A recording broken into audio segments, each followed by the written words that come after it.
Selamat pagi teman-teman, nama saya Maria Anisita Seuk, NPM 33180076, kelas B semester 6. Di sini saya akan menjelaskan PPT saya tentang fisiologi hewan. Yang pertama kita lihat konsep dasar fisiologi hewan. Konsep dasar fisiologi hewan. Pertama kita lihat pengertian tentang fisiologi hewan.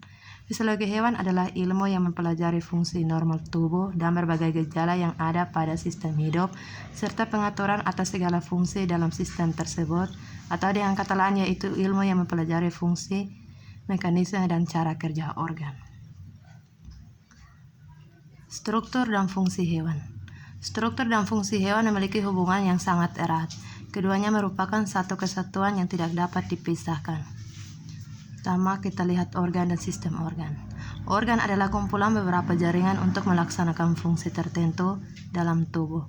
Misalnya kulit. Kulit tersusun atas berlapis-lapis jaringan. Jaringan pengikat, epitelium, jaringan otot, jaringan saraf, dan jaringan pembuluh darah. Sedangkan tingkatan yang sistem organ yang merupakan kumpulan dari beberapa organ yang bergabung untuk menjalankan fungsinya. Namun semua sistem organ yang harus dapat dikoordinasi supaya hewan tetap bertahan hidup. Konsep homeostatis. Kata homeostatis merujuk pada pemeliharaan ketahanan serta keseluruhan dalam tubuh. Homeostatis menstabilkan tubuh dengan berfungsi sebagai mestinya.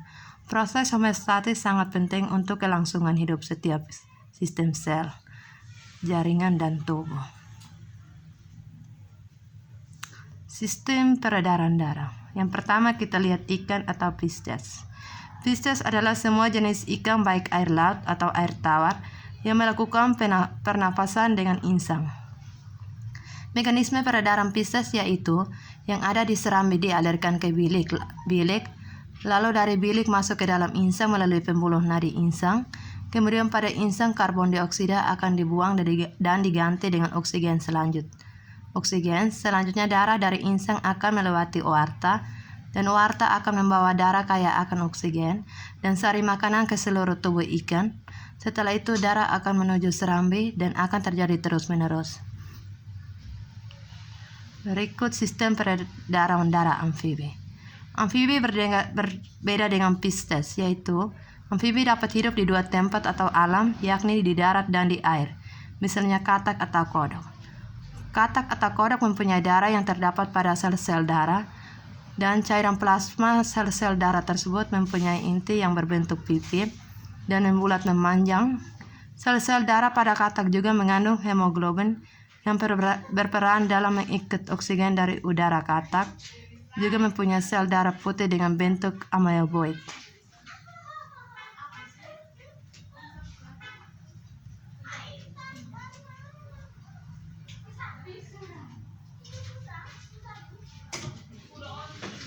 Sistem peredaran darah yang dimiliki katak adalah jenis sistem peredaran darah tertutup dan sistem ganda. Cara kerja atau mekanismenya yaitu darah dari seluruh tubuh melalui pembuluh vena menuju serambi kanan. Lalu dari serambi kanan menuju ke dalam bilik. Dari bilik darah akan mengalir lagi menuju paru-paru, akan mengikat oksigen serta karbon dioksida, akan dikeluarkan dari tubuh katak tersebut. Selanjutnya darah oleh jantung akan dipompa oleh paru-paru menuju serambi kiri.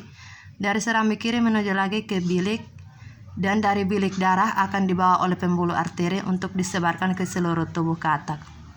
Sekarang sistem peredaran darah reptil. Reptil adalah hewan yang memiliki ciri fisik kulit bersisik dan dapat bergerak dengan cara merayap atau melata. Sistem peredaran darah pada hewan ini umumnya terdiri dari pembuluh darah dan jantung. Jenis sistem peredaran darah pada reptil adalah sistem peredaran darah tertutup dan berdarah ganda. Umumnya hewan reptil memiliki dua serambi dan dua bilik. Dua serambi terdiri dari serambi kanan dan serambi kiri. Antara bilik kiri dengan bilik kanan mempunyai sekat yang tidak sempurna, sehingga situasi ini menyebabkan darah yang terdapat di bilik kiri dan di bilik kanan bisa bercampur satu sama lain. Berikut sistem peredaran darah pada apes atau burung. Sistem peredaran apes atau burung sangat mirip dengan sistem peredaran manusia. Sistem peredaran darah ganda dan tertutup sehingga dapat dikatakan sama. Mekanisme peredaran darah pada apes adalah darah yang mengandung banyak oksigen akan mengalir keluar dari organ jantung, menuju ke seluruh tubuh melewati pembuluh arteri.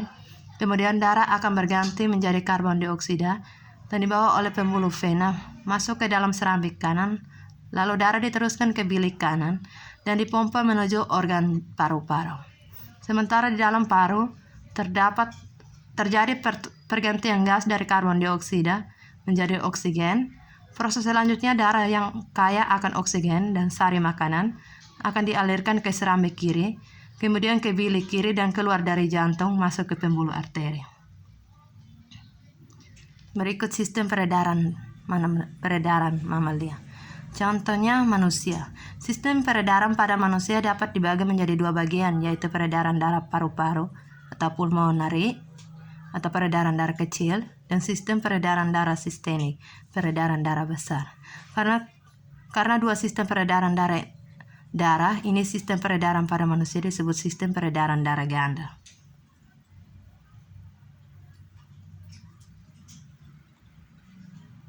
Berikut sistem pernafasan pada hewan. Pertama kita lihat protozoa, contohnya amoeba sp.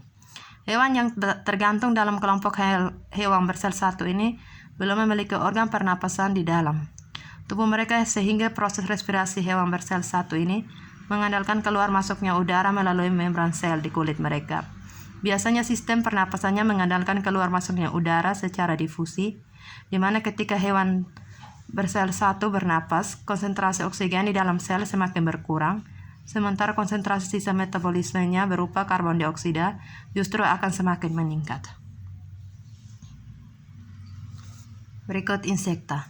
Hewan yang tergolong dalam insekta atau yang biasa disebut dengan serangga ini biasanya akan bernapas dengan alat pernapasan yang dinamakan trakea. Secara umum, sistem pernapasan pada serangga ini terbagi lagi menjadi 3 fase, yaitu fase inspirasi, fase pertukaran gas, dan fase ekspirasi. Berikut cacing. Hewan yang tergolong dalam cacing sebagian besar pada umumnya bernapas dengan menggunakan permukaan kulitnya. Pada hewan yang tergolong dalam cacing, biasanya mereka memanfaatkan permukaan kulitnya untuk melakukan pertukaran gas antara oksigen dan karbon dioksida dengan memanfaatkan proses difusi. Ikan. Sistem pernapasan pada ikan adalah menggunakan insang yang biasanya berjumlah 4 pasang. Ikan melakukan sistem pernapasan dengan membuka dan menutup mulutnya, sembari bergantian membuka dan menutup insangnya.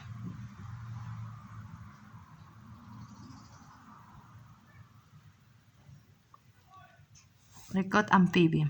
Amfibi merupakan hewan yang darat, hidup di dunia di 2 wilayah, yaitu di darat dan juga di air.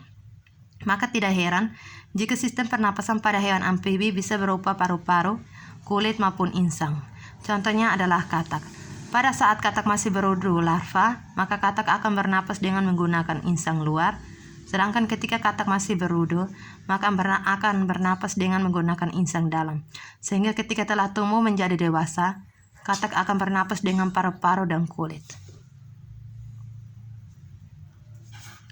Berikut reptil. Sistem pernapasan pada reptil biasanya berupa paru-paru dan juga cenderung mirip dengan apes, dengan saluran pernapasan yang terdiri dari lubang hidung, bronkus, dan juga paru-paru.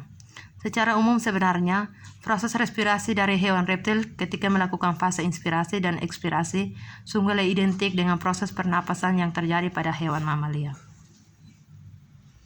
Yang berikut Aphes.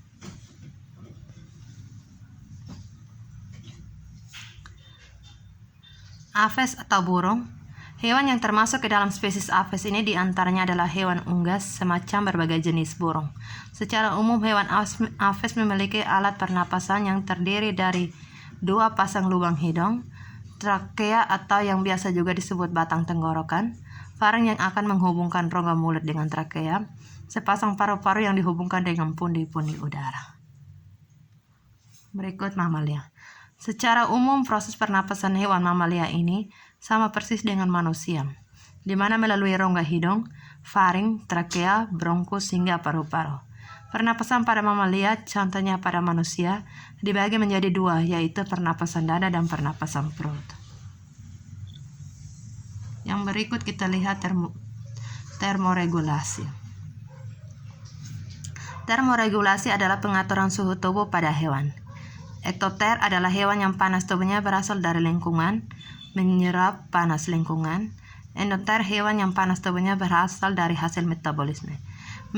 Mekanisme perubahan panas tubuh hewan dapat terjadi dengan 4 proses, yaitu konduksi, konveksi, radiasi, evaporasi. Sekarang kita lihat reproduksi hewan. Reproduksi hewan suatu proses biologis di mana individu organisme baru diproduksi. Reproduksi adalah suatu proses biologi yang dilakukan oleh organisme untuk menghasilkan lebih banyak spesies turunannya.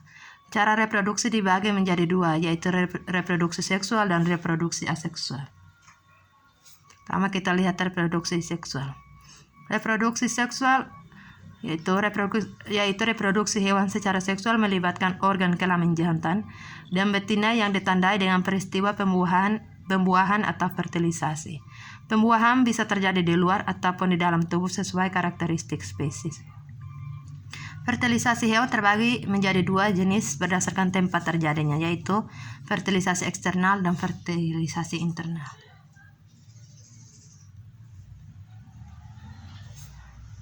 Sekarang kita lihat reproduksi aseksual. Jenis sistem perkembangan berikutnya adalah reproduksi aseksual yang hanya melibatkan induk tunggal.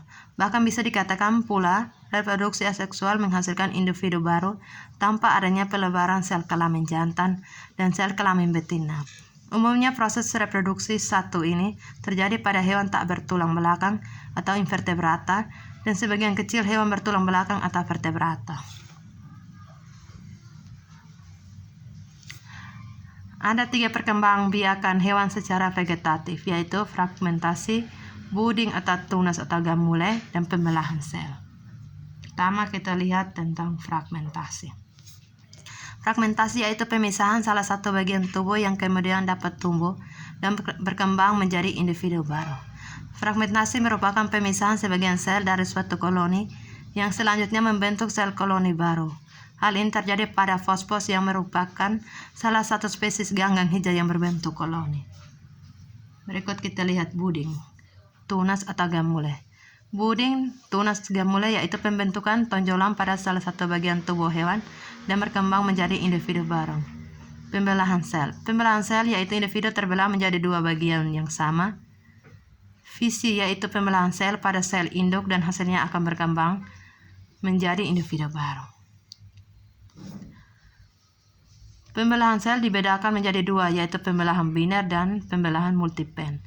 Pembuahan pada hewan ada 2 jenis, yaitu pembuahan di dalam tubuh betina, fertilisasi internal, dan pembuahan di luar betina, fertilisasi eksternal.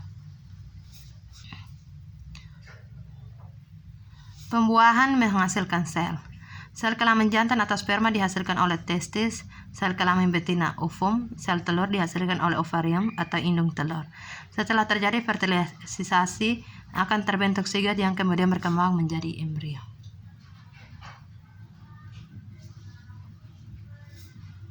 Perkembangan dan kelahiran embrio dapat melalui dengan 3 cara, yaitu vivipar atau melahirkan, ovipar atau bertelur, ovovivipar atau lahir dan telur. Vivipar atau hewan beranak. Hewan yang embrionya berkembang dan mendapat makanan di dalam uterus atau rahim induknya. Ovipar atau hewan bertelur. Hewan yang embrionya berkembang di dalam telur. Berikut ovovivipar atau hewan bertelur dan beranak. Hewan yang embrionya berkembang di dalam telur tetapi telur tetap berada di dalam tubuh induknya. Jadi sekian materi dari saya. Terima kasih.